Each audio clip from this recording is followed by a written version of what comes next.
Welcome to the stage, Janelle Isaacson from Living Room. A little bit about Janelle is that she would be a textile professor if she hadn't chosen real estate. So let's hear some exciting things from Janelle. So after college, I started a punk band with 3 of my girlfriends named Spread Eagle. Yeah. It's not that I liked punk rock music, it's just all we could play. None of us had played our instruments before. But you see, the beauty of punk rock music is you don't have to have much skill. You just have to have something to say and the courage to get up in front of an audience and scream it at them. And what would seem like a detour from the life of a successful brokerage owner, for me, it was the beginnings and the foundations. At just 22 years old, I was negotiating contracts. Our band went out and toured nationally, and I did the PR and the marketing, and I learned to manage extremely tight budgets. Like in business, I had to continually negotiate sexism, and I gained the confidence that I could rock anything in heels.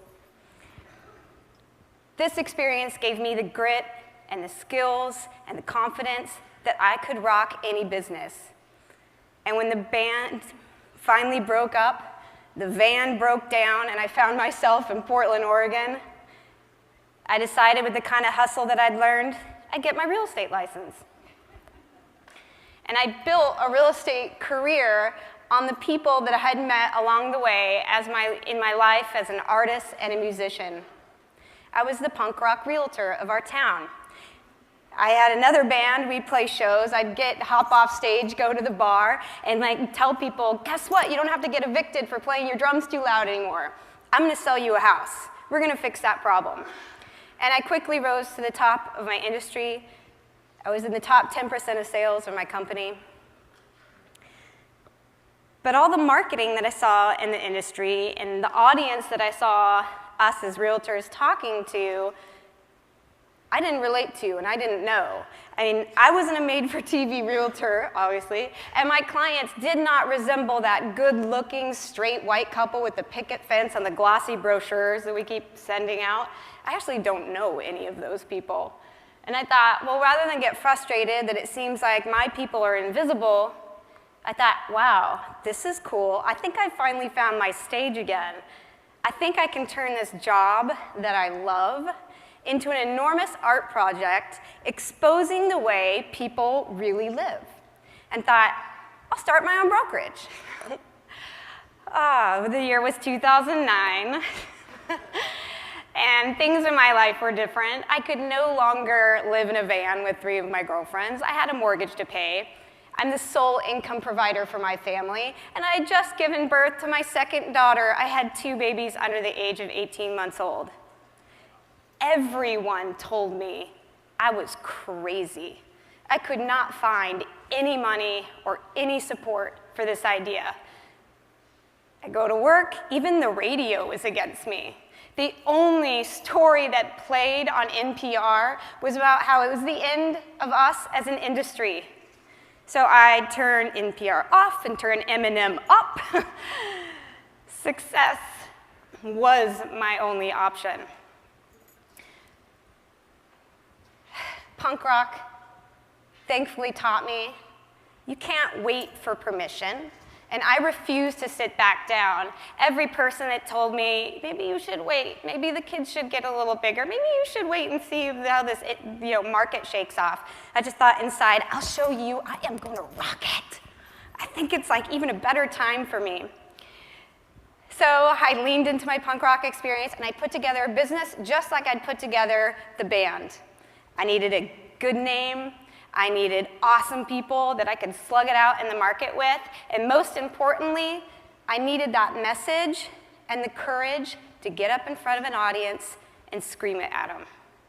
So the name. Punk rock is about creating a movement against the mainstream. And I knew I wasn't going to create a movement with the rallying cry, Isaacson Real Estate. I mean, who wants the name of my dead Norwegian ancestors on their business card? What does that mean? So I thought, What's a name that means something? What is the movement? And I thought of all of my clients, where for them, living room is about finding room to live, to thrive, to create community, to connect. It's not a place that you put the couch.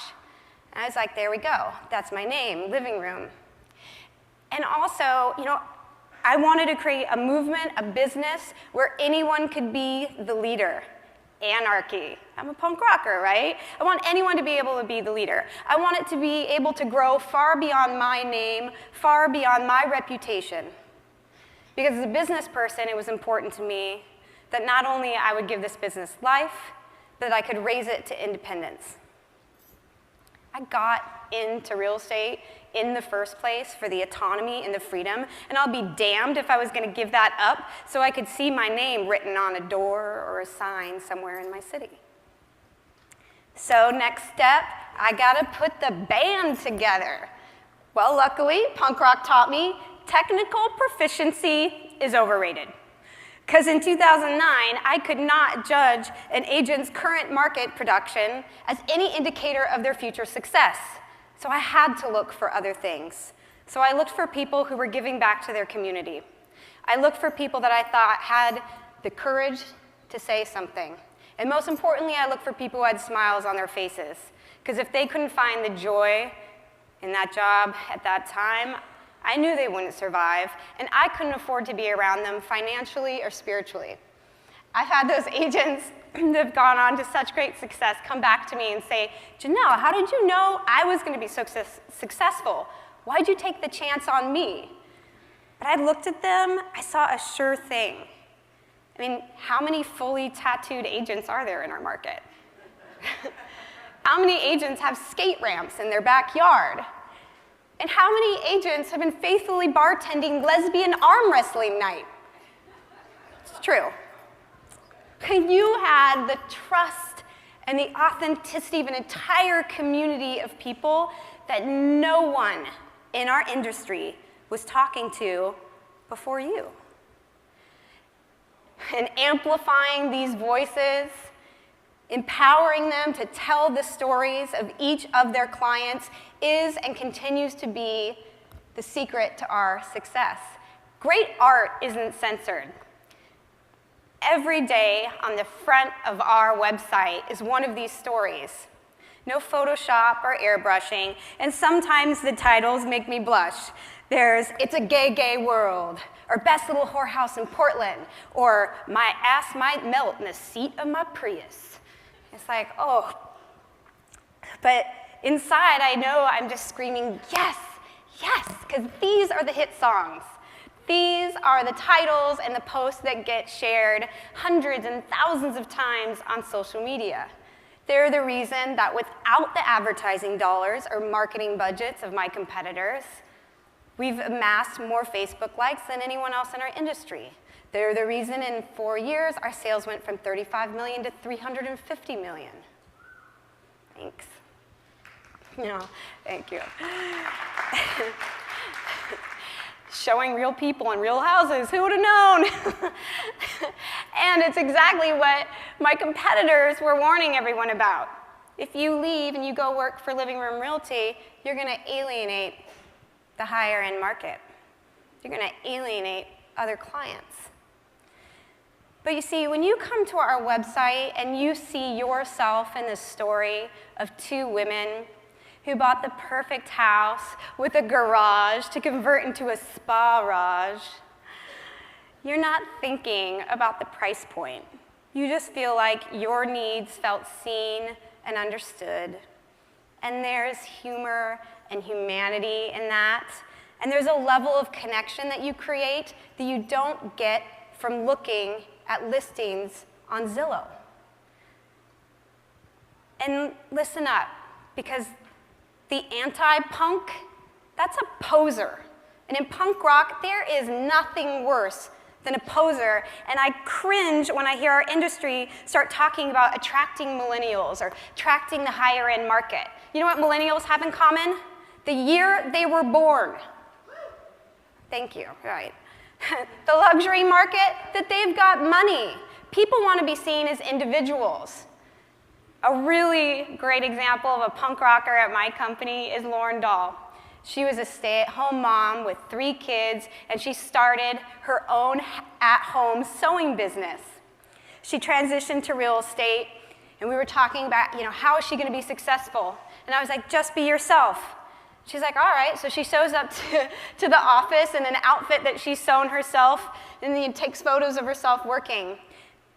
She has 7,500 Instagram followers, and you know who they are?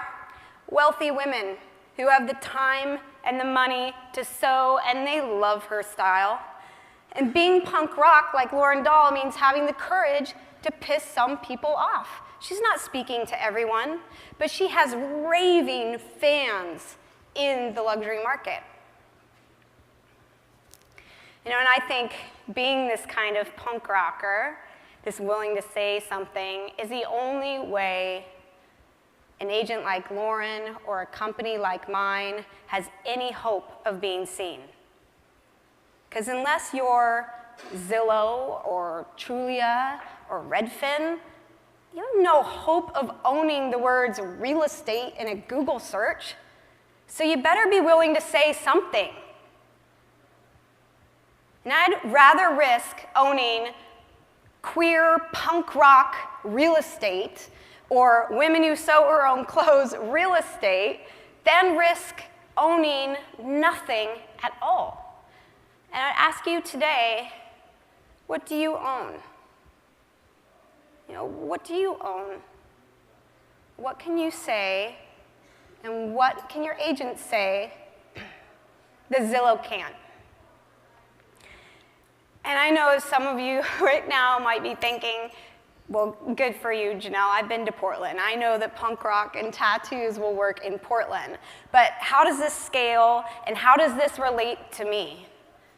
But I fear if you're asking that question, you may be missing the point, because the reason that Living Room looks like it does is simply because we held up a mirror to our clients and our community, and we let them shine. And Living Room looks like a lot of things, depending on where you live and how you live. And I'm guessing in Carmel, Indiana, Living Room looks a lot more like Christian book clubs and basketball games and the chaos of raising 4 kids. But I have a vision to see Living Room Realty in every city in America, because everyone has a story to tell. Everyone wants to feel seen and connected, and they have a right to love where they live. And we do this by asking, where's your living room?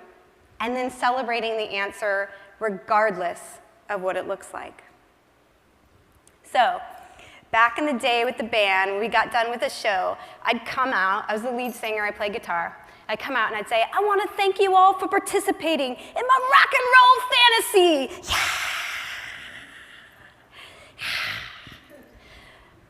You guys are a little more tame.